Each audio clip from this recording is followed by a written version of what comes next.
CRIF Mag, l'émission du CRIF Marseille-Provence.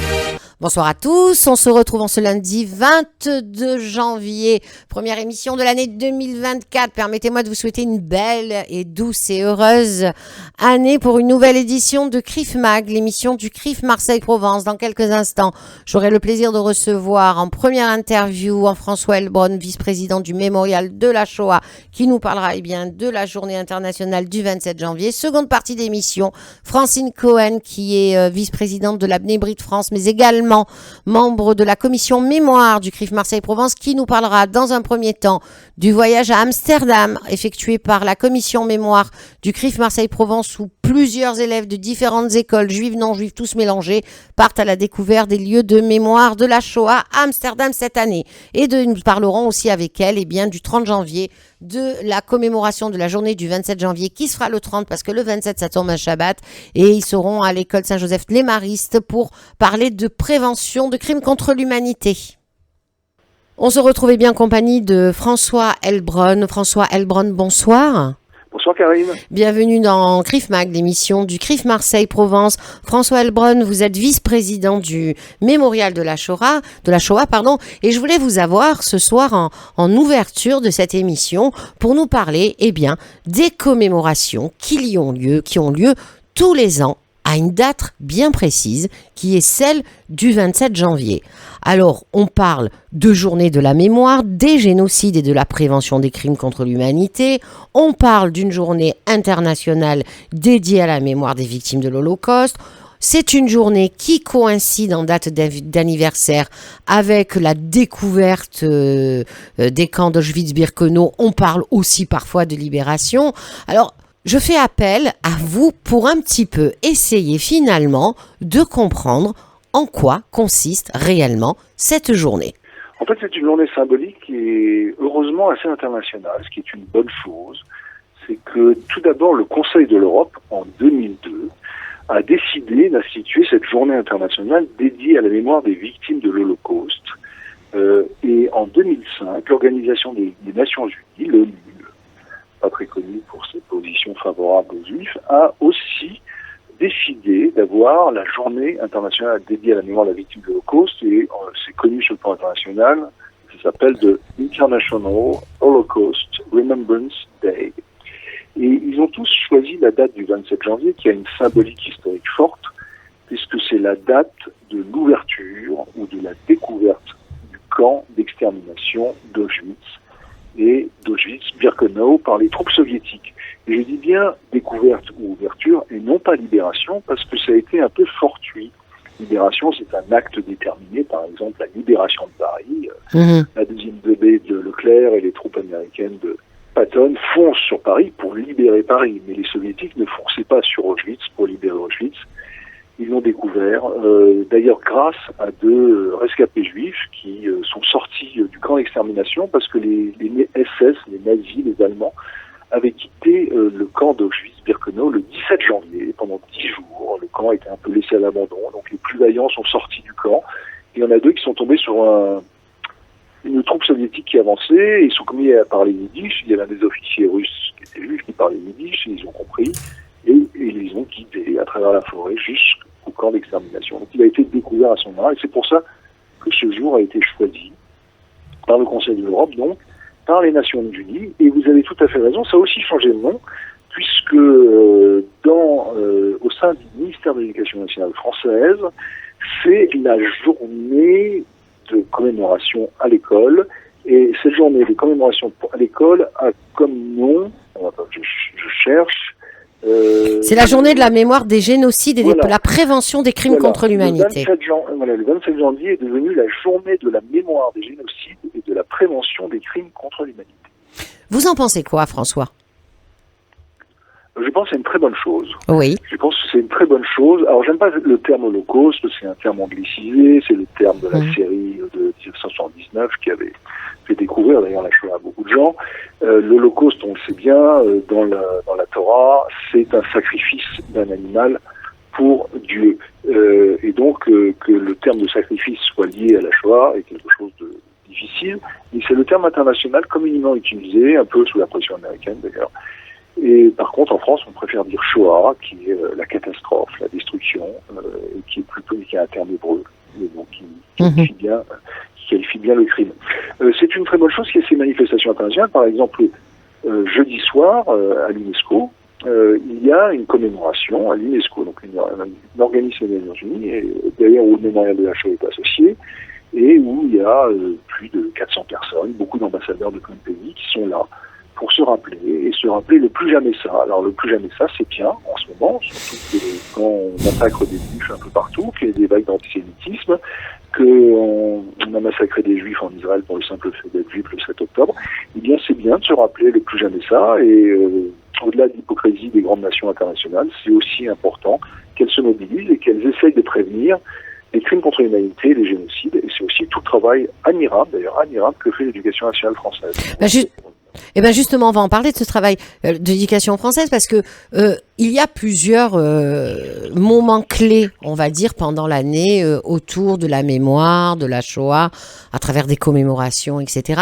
Mais cette journée du 27 janvier est assez, je trouve, je peux me tromper, spécifique parce qu'elle fait appel vraiment à l'enseignement aux enfants et aux adolescents. C'est ça, François ? Oui, c'est vraiment la journée de commémoration à l'école. Le ministère de l'Éducation nationale le fait de manière assez active. Les rectorats le font. Nous, le mémorial, on est souvent associés avec les profs et les recteurs et les directeurs, les proviseurs de lycée sur le sujet. C'est travailler sur les génocides et c'est vraiment travailler sur la réflexion pour aborder les valeurs fondatrices de l'humanisme. La dignité des personnes, le respect de la vie d'autrui, le rôle crucial de tous ceux qui ont contribué à protéger et parfois sauver les persécutés juifs et valoriser. Et donc on parle évidemment du Shoah, du génocide des Juifs, mais aussi des grands génocides du XXe siècle, arméniens, Tutsis, Tziganes. Il y a des ateliers pédagogiques, il y a des rencontres avec des témoins, il y a des débats autour d'un film, il y a des expositions, il y a des représentations artistiques, il y a des visites d'un musée ou d'un lieu de mémoire. Et donc, et souvent, ce que demande l'éducation nationale, c'est qu'il y a un travail interdisciplinaire, c'est-à-dire que les profs d'histoire, les profs de lettres, d'enseignement artistique, de philo, de sport, d'éducation civique, doivent travailler ensemble, et il y a beaucoup de ressources pédagogiques, et donc ça mobilise quand même la communauté enseignante, beaucoup de lycées, beaucoup de profs, chaque année il y en a de plus en plus, et au Mémorial de la Shoah, par exemple, nous on a une initiative qu'on a construite il y a une quinzaine d'années, qui s'appelle les ambassadeurs de la mémoire. Ce sont des élèves qui sont passés par nos cursus de formation, de visite d'Auschwitz ou de camps de concentration en France, et qui sont particulièrement brillants, et deviennent, lors d'une cérémonie qui aura lieu ce vendredi 26 janvier à 12h au Mémorial de la Shoah, qui deviennent des ambassadeurs de la mémoire. Et ils ont un rôle, quand ils seront plus lycéens, ils seront jeunes étudiants, et bien ils continueront à former, à aller dans les lycées, et donc nous créons une petite équipe qui devient de plus en plus grande chaque année, mobilisée, pour transmettre cette vigilance contre le racisme, l'antisémitisme, toutes les formes de haine, et pour apprendre à lutter contre le complotisme, le négationnisme, l'appel au meurtre, et c'est très utile en ces périodes où l'antisémitisme déferle et le racisme reste important.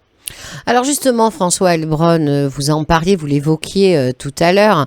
Comment on se sent quand on est vice-président du mémorial de la Shoah, de cette fondation? Comment on se sent quand on s'apprête à parler le 27 janvier, de commémorer, justement, de parler de Shoah, de parler de génocide, quand, de façon instantanée, en 2024, Israël, qui a connu un massacre énorme le 7 octobre, se retrouve devant la Cour internationale de justice sur le banc des accusés, traîné par l'Afrique du Sud pour justement un terme de génocide. Alors, entendons-nous bien, de génocide, et on explique, le vice de l'Afrique du Sud est de dire que ce sont des mesures conservatrices qui sont prises en vue de, éventuellement, un génocide ou pas, mais ça doit être un peu compliqué quand même.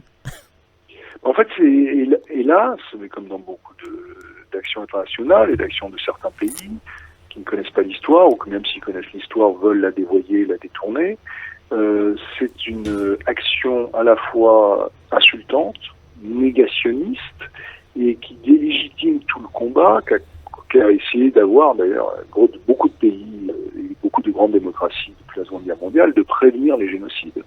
Et c'est vraiment un dévoiement des termes, parce que on le sait très bien, Israël a été victime le 7 octobre d'horribles massacres, avec d'ailleurs une volonté génocidaire. C'était pas un génocide, mais il y avait une volonté génocidaire, puisque c'était de massacrer des civils, femmes, enfants, vieillards de tous âges, et même des bébés, parce qu'ils étaient juifs ou parce qu'ils habitaient la terre d'Israël. Donc il y avait vraiment une volonté génocidaire, pas un génocide, mais il y avait une volonté génocidaire. Et face à ça, Israël, État souverain démocratique, était en légitime défense, en état de légitime défense, et a porté la contre-offensive pour se battre contre l'organisation terroriste Hamas, qui avait lancé ces attaques particulièrement criminelles. Donc détourner le terme génocide contre les Juifs, mais c'est un vieux système. Moi je me rappelle en 75 la révolution de l'ONU, sionisme égale racisme, et dans les années 60-70 c'était déjà la propagande du KGB, déjà les soviétiques qui sont les Russes aujourd'hui, et c'est la même propagande qu'ils utilisent, c'est il faut nazifier l'ennemi. Et les Israéliens ont été très souvent traités de nazis. Moi je me rappelle quand j'étais jeune étudiant en première guerre du Liban en 82, on traitait Israël de nazis. Donc c'est un renversement de la parole humaniste, lucide, juridique, qui est née justement avec l'horreur de la Shoah après la guerre. C'est cette volonté d'avoir des tribunaux pénaux internationaux, une cour internationale de justice, des organisations des Nations Unies qui doivent prévenir les génocides.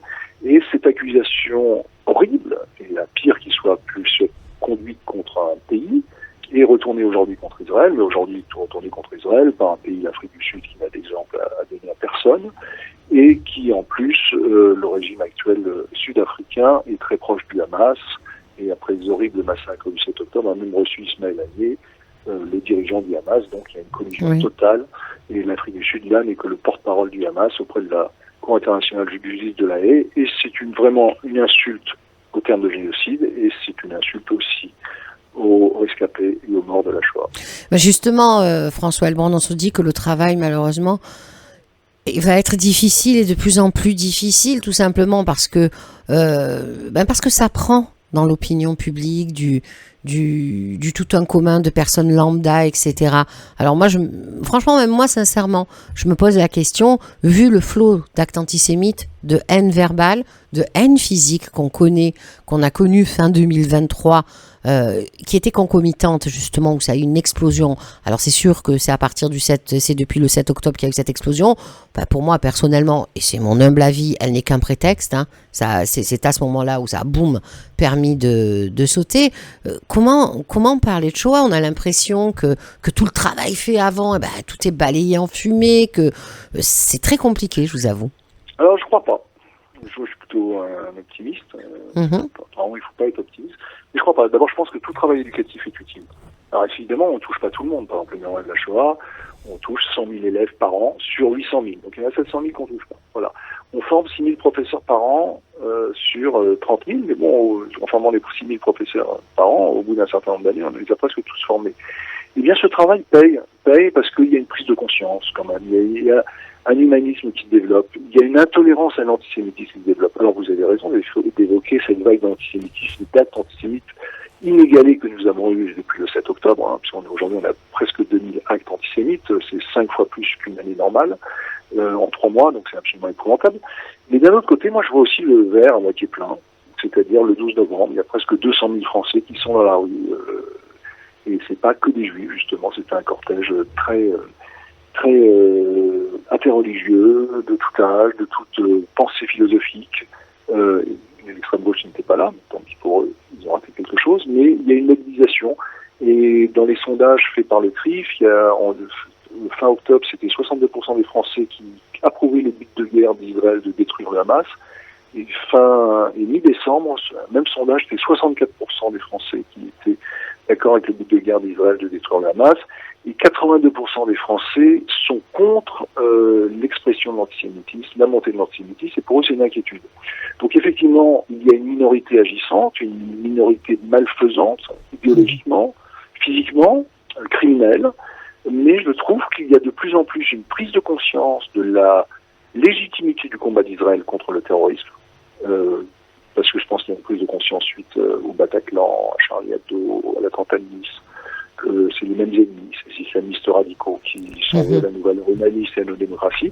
Et deuxièmement, les Français, dans leur très grande majorité, sont conscients que le combat contre l'islamisme est vital pour notre démocratie, et deuxièmement que l'antisémitisme est un fléau, évidemment pour les juifs, mais aussi un fléau pour nos valeurs républicaines. Donc j'espère que tout le travail éducatif que nous faisons depuis presque 25 ans maintenant, même moyen de la Shoah, vers les jeunes publics, vers la communauté enseignante, porte ses fruits. Et là où vous avez raison, c'est que sur la très grande jeunesse, il y a un vrai danger, et là il faut légiférer, il faut encadrer, il faut condamner. C'est les réseaux sociaux qui sont aujourd'hui des véhicules de haine absolument terribles, et notamment les réseaux sociaux, le réseau social chinois, TikTok, qui est évidemment un outil de propagande du régime chinois pour déstabiliser les démocraties occidentales, et qui déferle un contenu haineux contre Israël et contre les Juifs, sans aucun contrôle.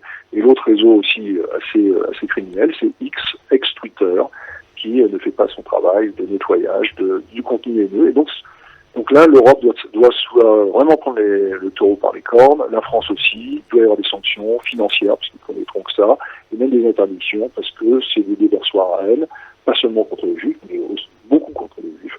Et donc, il faut être vigilant, mais aussi par l'éducation, on va peut-être apprendre aux jeunes à gérer de manière plus lucide et plus construite l'information qu'ils reçoivent sur ces réseaux. François Heilbronn, je remercie infiniment pour cette interview. Je rappelle que vous êtes le vice-président du Mémorial de la Shoah, que cette année, les commémorations du 27 janvier vont avoir lieu le dimanche, étant donné le 28 janvier, puisque c'est Shabbat le samedi. En tout cas, sur Marseille, ce sera le moment de se souvenir, puisque ce sera le 81e anniversaire des rafles de Marseille, de l'évacuation et de la destruction des vieux quartiers. Ce sera à 10h à la place du 23 janvier 1943 et à 11h sur le parvis de l'Opéra. Donc, j'enjoins tout le public marseillais, juif et non juif, parce que les rafles concernent tout le monde. Elles ont été assez violentes aussi sur Marseille, et on ne cessera de le dire avec la belle complicité de la milice française. Je vous remercie infiniment, François, et je vous dis à très bientôt. Au revoir. À très bientôt, Karim. Au revoir.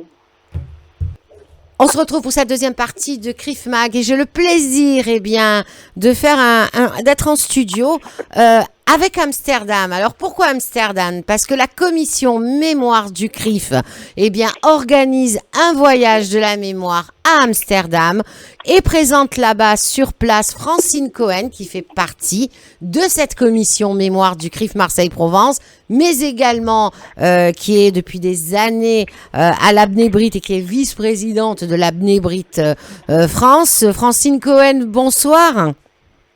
Bonsoir Karine.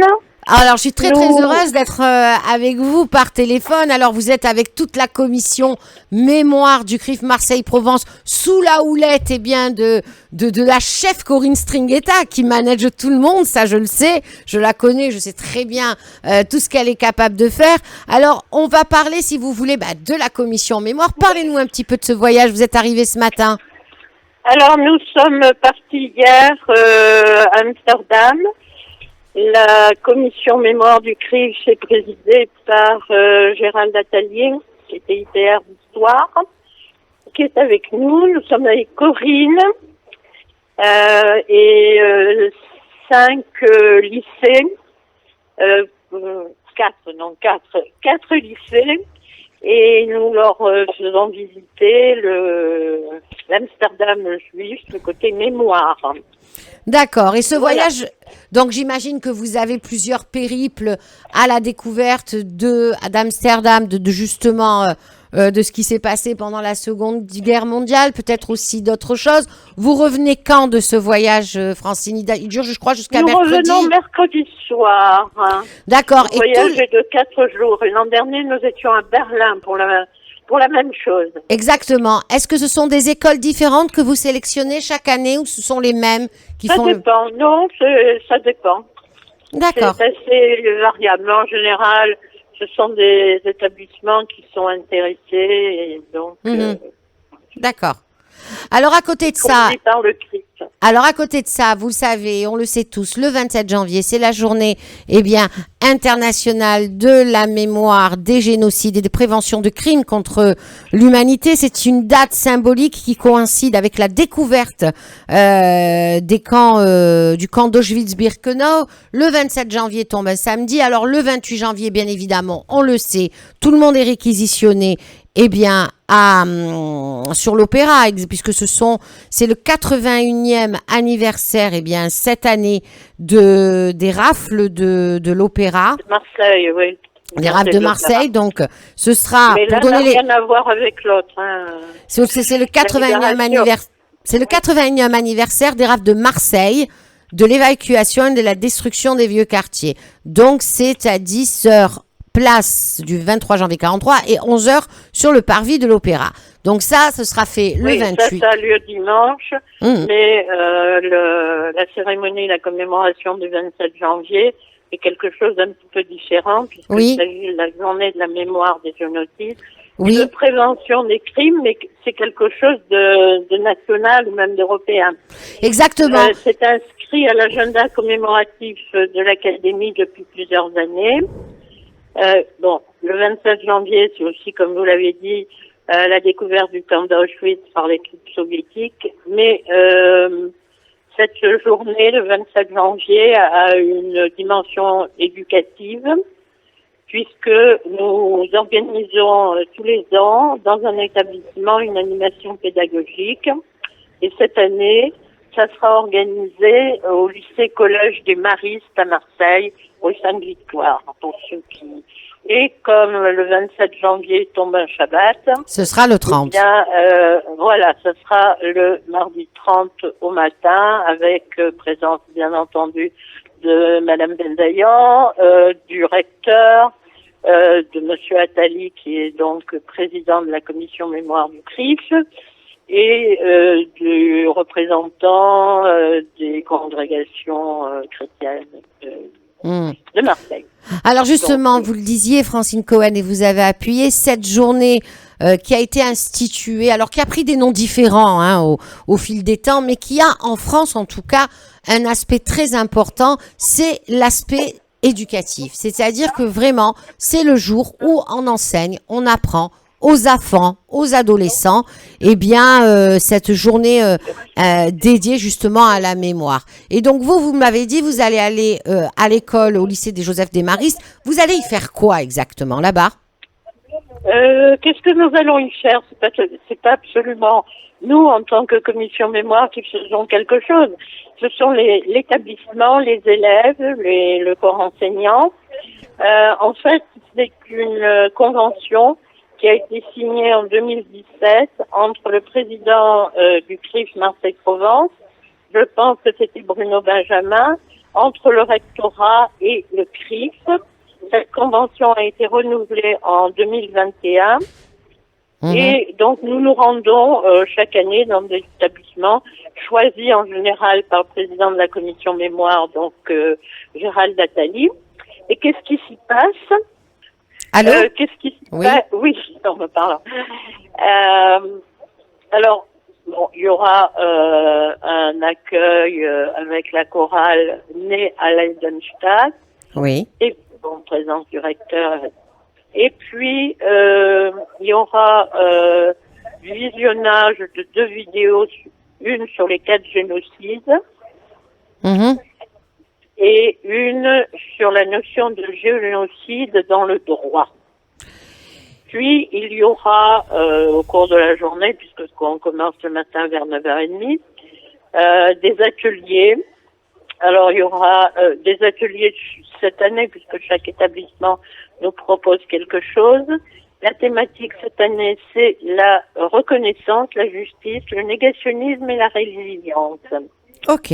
Et la question, c'est pourquoi commémorer cet important souvenir? Pourquoi est-il aussi important de se souvenir? Alors, je vous rappelle qu'il y a les 4 génocides. Bien sûr. Le premier, c'est le génocide en Afrique des héros et des Namas. Ensuite, par ordre chronologique, génocide des Arméniens, génocide des Juifs avec l'association ARES et sa présidente Renée Drebin-Soussan, et le génocide des Tutsis avec un autre intervenant. Voilà le programme, le déroulé intellectuel de cette journée. Oui. Il y aura des présentations de documents, des affiches, il y a beaucoup de choses qui sont... Une belle journée de travail. Pour cette journée. Une belle journée de travail. Et bien, c'est les élèves qui ont évidemment préparé tout cela. Évidemment. En tout cas, Francine Cohen, merci infiniment. Je vous souhaite un bon séjour riche d'enseignements avec ces élèves à Amsterdam. Et en tout cas, vous saluer pour tout ce travail qui est fait au sein de la commission mémoire du CRIF Marseille-Provence. À très très bientôt et encore une belle journée à vous. Au revoir. Merci. À bientôt, Karine. Au revoir. CRIF Mag est terminé. Rendez-vous la semaine prochaine, même édition, même heure. CRIF Mag, l'émission du CRIF Marseille-Provence.